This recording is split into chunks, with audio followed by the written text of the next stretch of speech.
was really exciting when we found out that we were going to be working on Until Dawn again, and it was a really exciting opportunity to revisit the music for the game. The original score by Jason Graves really brought the game to life, and we were keen to elevate and enhance on the foundations that he'd laid. When we first started this process, Mark's name came up as someone who was doing some really interesting stuff in the horror space. I tend to steer away from cliche all the time. I try to look for what's needed, but how can I twist that in a certain way to make it hopefully something that you haven't heard a million times before. He'd done some great work in films like The Lighthouse and The Witch. He found elements from those film worlds that really picked out interesting things from the narrative, and we were keen on doing something very similar in Until Dawn.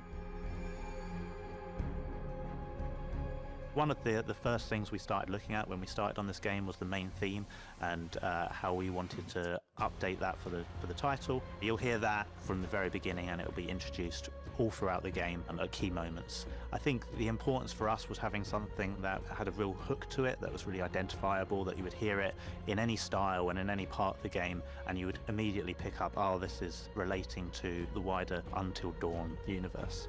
Did you see this view? I mean, holy cow. Each environment, we really wanted to create its own musical character that would go with it.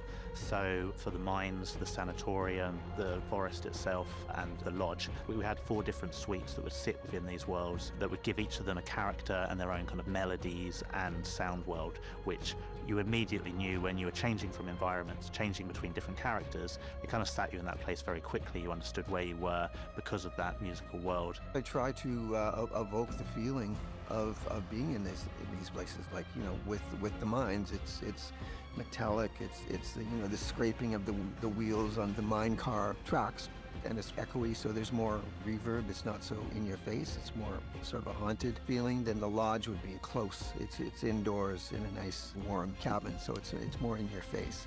I think one of the most iconic places in the game is the sanatorium. It's got a lot of history to the building, and we had a lot of fun introducing bits of music from that past and making it feel like there was history within the music that was kind of distant memories as you were exploring it. You guys go ahead. I'm just gonna wait here for a bit. See who else is coming. One of the things that we wanted to do in this reimagining of Until Dawn was look at character themes and seeing if there's more opportunities to bring in thematic material to represent each of the characters. And that might be a melody, but it also might be something more like an instrument that represents that character. I think in this score there was probably more of an accent on melodic motifs for all the characters, and that was sort of new to me because I tended to do a lot of broad brushstrokes where you're really scoring the vibe of the overall film.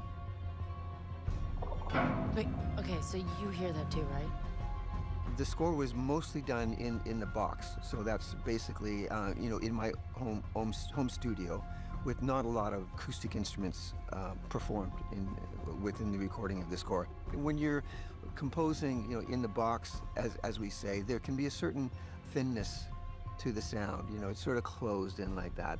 But as soon as you get more players involved, and recording in this beautiful studio, then the whole sound just sort of widens up and becomes larger than life.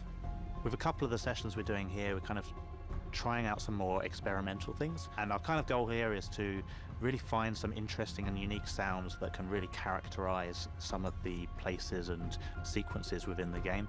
One of the cues even has all of the players blowing across their cellos and double basses, which creates this really eerie, windy sound, and a lot of those kind of creative effects really help create this kind of eerie, uncanny space, because you're taking the acoustic sound of the instruments, but then kind of manipulating it in a way that you're unfamiliar with, and kind of you get this uncanny valley feel to it. We've got a percussionist coming in who's basically bringing a truckload of interesting and fun sounds, including squeaky hinges and other bizarre contraptions that we're going to be playing around with to make kind of interesting and unique sounds. We set out to create something that was very different from the original and to help score the environment, score the characters, and create a little bit more of an overarching thematic experience for the game. And I think that we've achieved that. Both Joe and James were just a pleasure to work with. I mean, the team worked together just like the meshes in a gear. It's just been wonderful. It was amazing to be able to reimagine the score and go on this new journey with it. I'm really excited with how it's come out, and I hope the audience enjoy it as well. This was all very, very new to me, but very, very exciting. You know, you got to shake up your world now and then.